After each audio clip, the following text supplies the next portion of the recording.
Hey guys, welcome to another Dom's Drones video, and today we're going to be flying the DJI Mini 2 in snow. So let's see how that goes, and I'm going to give you tips and tricks for what to do after you fly in the snow. So let's get right on into it.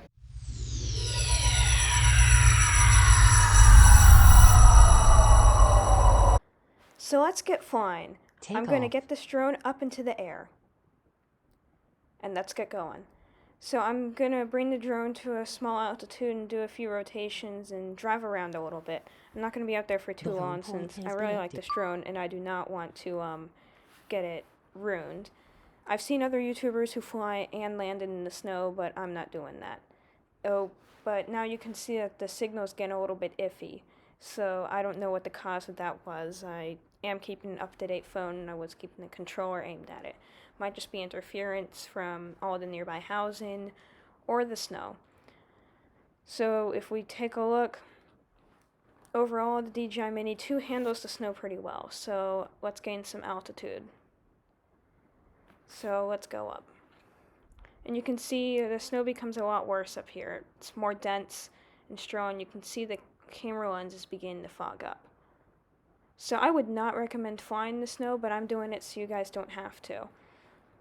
So the snow is definitely not what you want to be flying in. So let's get right into what you should do after flying in the snow.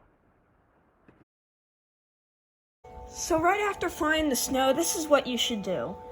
You take a paper towel and you wipe down the drone real good. You don't want any water to be left in it. So just take a few minutes and wipe it down, make sure everything's nice and dry on it.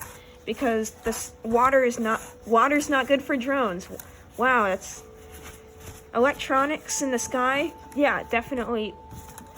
Yeah, you need to wipe them off. So I wouldn't fly in the snow unless you absolutely had to. So if you're wondering, here, I did it for you. So make sure to wipe it down real good afterwards. Thanks for tuning in for another video, and have a great day.